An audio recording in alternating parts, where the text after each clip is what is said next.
हेल' लोगोफोर good morning दिनै मोनसे फिन खेबसेबाव मोनसे टपिक्स लानानै फैबावबाय बे टपिक्सआनो जाहैबाय बिटिआरनि सिएम प्रमद बर' बिथाङा बुंदोंमोन माने इलेक्शननि सिगां सिगां बिथांमोना बहुत प्रतिश्रुति बहुत प्रमिस लादोंमोन माने खामानि होगोन सरकाराव फैयोब्ला पावाराव फैयोब्ला बयनोबो होगोन उमुक न'खर न'खर साख्रि होगोन बा माबा माबि होगोन बेफोरबायदि हेन टेन खोथा बुंदोंमोन दिनै बिथांमोना पावाराव फैनानै दासिमबो रावनोबो जेबो होनो हायाखै आरो नैबे दा उफ्रा बिसायख'थि फैनायखाय बिथांमोना जेनजानो गिनानैहाय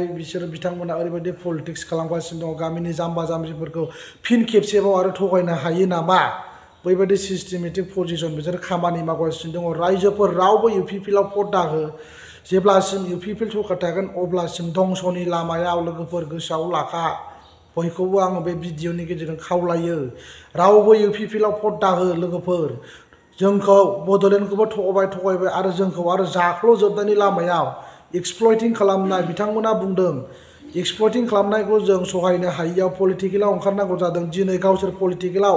पावाराव फैनाय लोगो लोगो दिनै गावसिनि एक्सप्लयटिं खालामनायानो बांसिन जाबाय बयबो रायजो राजाफ्रा नुगासिनो दं बिथांमोननि एक्सप्लयटिं खालामनाय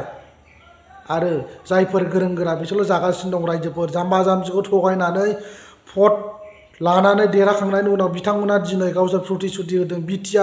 बिटिसि अफिसाव दिनै मानो बिसोरो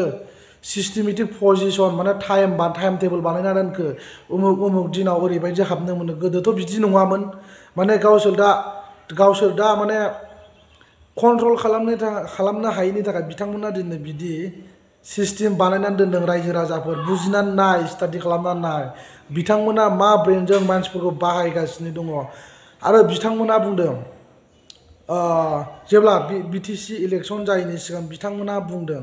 बिसिडिसि थाया मा थाया दिनै बिथांमोनानो बिसिडिसिनि फाग्ला सोरबा बायदिया अमा मासे जाहोलायनानै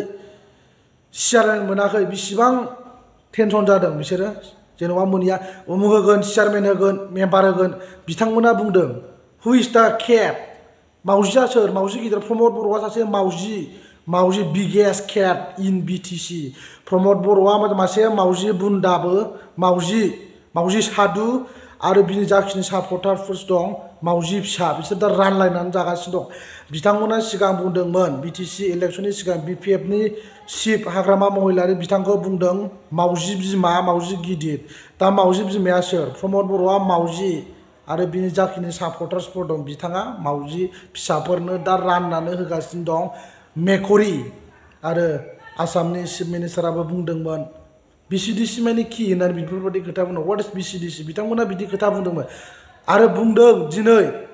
बिथांमोनहा लाजिनांगौ बेबायदि खोथा बुंनो पावाराव फैयोब्ला ट्रेक्टरजों हालेवनानै होगोन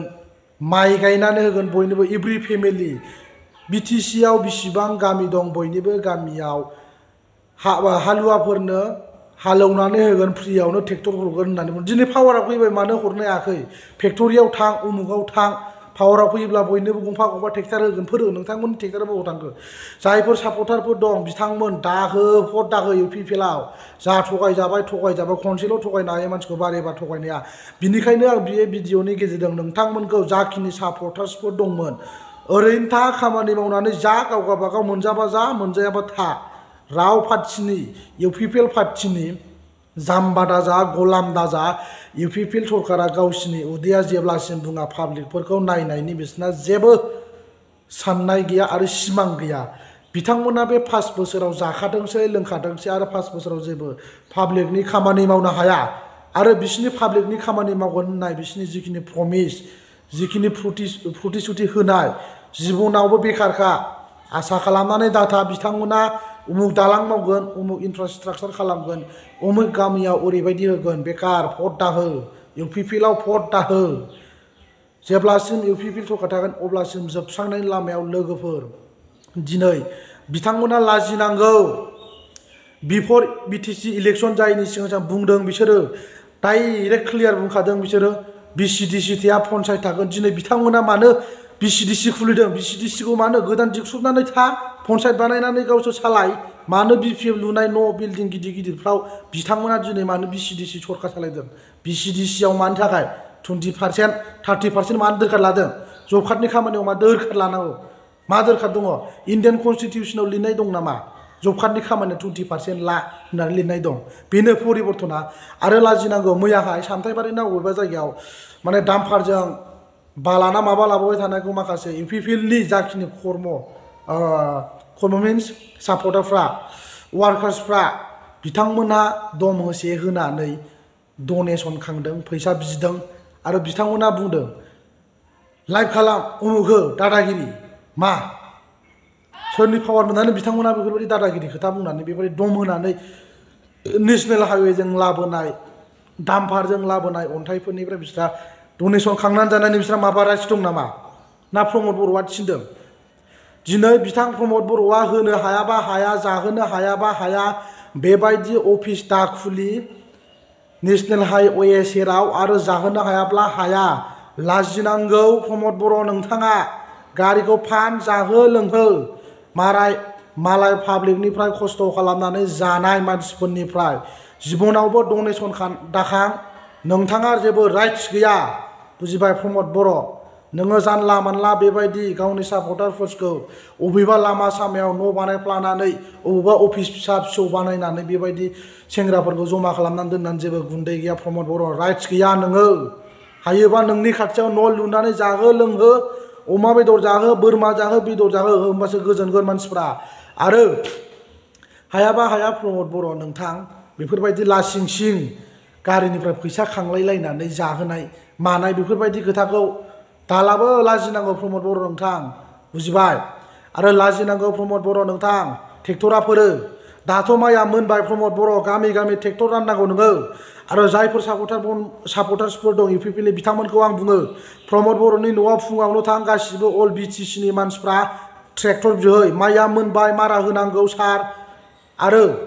दाथ' इउपिपिएल प्लास बिजेपि सरकार नालाय बिथांमोना बुंदों ट्रेक्टरासो गाइखेर होयो ट्रेक्टर गिभ आस मिल्क होननानै बुंदों हिमन्त बिश्व शर्मायाबो प्रमद बर'आबो बुंदों ट्रेक्टरा गाइखेर होयो होननानै बुंदों दिनै बिथांमोना बुंदों 100% बिफोर इलेक्शन बिथांमोना बुंखादों बयबो थां आं बयखौबो बे भिडिअनि गेजेरजों जाखिनि सापर्टार्सफोर दं इउपिपिएलनि बिथांमोना प्रतिश्रुति होखादों प्रमिस होखादों सरकाराव फैयोब्ला गामि गामि ट्रेक्टर हरगोन माइया मोनखाबाय रायजो राजाफोर ओंखायनो आं बुंदों प्रमद बर'नाव थां फुङाव थां बिटिसि अफिसाव थां नङाबा प्रमद बर'नि रेसिडेन्सआव थां प्रमद बर'आ जाय जायगायाव थायो बाहाय थां प्रमद बर'नाव ट्रेक्टर बिहै माइया मोनबाय थाव फ्रि लाबो मारा होजोब जुदि हरा ससियेल मिडियायाव बिथांखौ बखि हाजासे लाजि फोनां नोंथाङा बुंदोंमोन जोंखौ बिफोर इलेक्शन सरकाराव फैयोब्ला जोङो बयनोबो होगोन ट्रेक्टर मागोन हरगोन बेफोरबायदि खोथा बुंदोंमोन दिनै मानो नोंथाङा लाजिनांगौ प्रमद बर' उन्दुनानै था हायाबा हाया आरो नैबे उफ्रा बिसायख'थियावबो जेबो माथा दामारि नोंथांमोना 0-0खा रावबो इउपिपिएलनि सापर्टार्सफ्रा नोंसोरनो भट होआ बुजिबाय जि थगायबाय नोंसोरो गामिनि जाम्बा जाम्बिखौ बिदि थगायनाङा दम दङब्ला माइया मोनबाय हारभेस्टिंनि टाइम फैबाय गामि मोनफा मोनफायाव बयनोबो मोनफा ट्रेक्टर हट थाव सोनानै हट बयबो मारा होनानै लाथों नोंथांमोना बुंनाय बायदि हायाब्ला हाया आरो गुन्दै गैखाला बुजिबाय हाजारखि आरो नोंसिनि खामानि मावनायखौ जोंनो उइथिन 4 इयार्स नाङा जाजोब जेबो डेभेलपमेन्टनि खामानि दामाव नाङा नोंसिनि खामानि मावनायखौ आरो बेलेग पार्टिखौ दाबखि बुजिबाय मावनो हायाबा दाबखि बुजिबाय मावनो हायाबा दाबखि आरो गोसोबायदि खामानिया माव नोंसिनि जेबो डेभेलपमेन्टनि खामानि मावनाय जोंनो नाङा बुजिबाय प्रमद बर' नोंथां राननानै जा नोंसोर गासिबो जोंनो नाङा जोंनो गामिनि दालां लामाबो नाङा नोंसोर बानायनाय लामाजों जों थाबाया बुजिबाय नोंथांमोना बुंखादोंमोन सिगां बिफोर इलेक्शन बिथांमोना बुंदों नोंथांनि सापर्टार्सफ्राबो बुंदों बिसिडिसि थाया मेखरि दङ मावजि गिदिर दङ बिसिडिसिआव आरो बिनि गाहायाव मावजि फिसाबो दं होननानै बुंदों दिनैनि दिनावफोरो नोंथां प्रमद बर'आ मावजि मेखरि गिदिर मावजि बिमा बिनि गाहायनि लवार क्लासनि मानसिफ्रा मावजि फिसा दिनै जायनि जाहोनाव रानलायनानै जानो रोङियाव मावजिजों मावजि अरलायनानै दिनै थैलायदों नुनो मोनदों गावजों गाव दावराव जालायदों नोंथाङाबोथ' मोनथिखायो मोनसे हारा दङ मोनसे जायगायाव साफा हमनानै ला प्रमद बर' नोंथां सैमाजों सैमा मोनजालायाबा माबायदि बुलायलायो माबायदि अज्लायो बेनो एग्जाम्पल साननो रोङोबा बेखौ स्टाडि खालामनानै डिपलि थिंकिं खालामनानै नाय प्रमद बर' नोंथां आरो नोंथांनि ट्रेक्टराव गाइखेर गैया बुजिबाय गोदाव सोराव खोथाखौ दाबुं नोंथांनि ट्रेक्टरा खामानि गैया नोंथांनि ट्रेक्टरा इन्जिना खामानि गैया साखायाबो पामचार आरो होनोबो हाखाया बिदि ओंखायनो जानला मानला खोथाखौ दाबुं पाब्लिकफोरखौ इसिबां दा थगाय हायाबा हाया आरो बिसिडिसि अफिसखौ दिखु बुजिबाय दिखुना गोदान लुप पन्सायत सिस्टेम बानाय आरो साननो हागौ नोङो प्रमद बर' नोंथांनि सापर्टार्सफ्रा नोंफा बानायनाय नामा बियो बिसिडिसि अफिसा बिदि खोथा बुंनो हागौ खिन्थु नोंसिनि खोथायाव बुंजादों प्रमद बर' नोङो पावाराव फैनाय हिसाबै दिनै सोरबा बिपिएफआनो जा कंग्रेसआनो जा बा जिखुनु पार्टी एनि आदार्स पार्टी बिथांमोना लुलांनाय बा गालांनाय न'फ्राव पावाराव फैनाय हिसाबै नोंथांमोना सलायनो हायो एबा थानो हायो मानो होननानै बुङोब्ला नोंथाङा बुंदों माने जोङो परिबर्तन लाबोगोन उमुक लाबोगोन बेफोरबायदि खोथा बुंदों नोंथांमोना बुंदों ना गारि गिदिर बायनाय सिमां गैया मा गैया उमुक हेन थेन गैया जों रावनिबो लुनाय न'आव जोङो सरकार सालाया मा साया दम दंब्ला बिटिसि अफिसाबो देखावजोब प्रमद बर' गोदान लु गोदान इमप्लिमेन्ट खालाम नोंसोर फिस एकर्ड खालामखाबाय बिटिआर लाबोखाबाय जेसेबां हायो माव दम दङब्ला आरो दम गैयाब्ला दामाव जिरायनानै था जाजोब नोंसिनि डेभेलपमेन्टनि खामानि मावनाय जोंनो पाब्लिकनो नाङा we don't want anything from you Pramod बर' whatever you want to do you can do Pramod बर' जोंनो नाङा बुजिबाय नों बायदि थगायसुला सासे ग्रिडि लुबैसुला रायखस मानसिनिफ्राय जोंनो जेबो पाब्लिकनो जेबो नाङा नोंथाङा दिनैसिम जेबो बुंनो हायाखै नोंथांनि आरो ट्रेक्टर डिस्ट्रिबिउट खालामगोन होननानै बुंनाय दम दङब्ला प्रमद बर' नोंथांनि न' गारिफोरखौ फाननानै गामि गामि ट्रेक्टर राननानै माइया मोनबाय मारा होनांगौ आरो थाव सोनो हायाब्ला जों सोनानै होगोन ट्रेक्टरखौ हर प्रमद बर' नोंथां आरो लोगोफोर बिथांमोना बुंबावदोंमोन पन्सायत सिस्टेम बानायगोन गावजों गावनो चेयारमेन मोनैनि गावजों गावनो फाग्ला दावराव बिसोरो अमा जाहोलायदों सोरबा बायदिया गाबलायलायदों जों नुदों मेगनजों खिन्थु बे खोथाखौ जों बुंनो गोसो गैलामोन दिनैहाय बुंनांगौ जानानै फैदों आनकन्ट्रल जादों नोंथांमोननि ससियेल मिडियाआव जेसेबां क्रिटिसाइज खालामनाय पावाराव फैनानै नोंथांमोना दासो जोङो जायगा मोन्दों खाबु मोन्दों अपरचुनिटिस मोन्दों बुंनायनि बेफोरबायदि साननानै नोंथांमोना बुंदों जोंबो जेननानै थाया नोंथां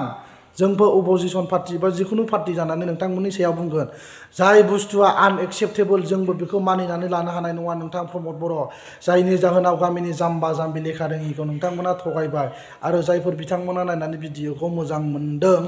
लाइक हो शेयार खालाम कमेन्ट हो आरो साबस्क्राइब खालाम जाहाथे गोदान गोदान भिडिअ आपल'ड खालामोबा नोंथांमोना आपडेट्स मोननो हायो आरो जायफोर बिथांमोना नायनानै भिडिअखौ मोजां मोनाखै कमेन्टबो दाहो लाइकबो दाहो भिडिअखौ शेयारबो दा खालाम साबस्क्राइबबो दा खालाम हायोब्ला जिब्रालायनो डिसलाइकखौ आनसाबस्क्राइब खालाम एनिवे लोगोफोर दिनैनि भिडिअआ बावनो जोब्बाय थेंक इउ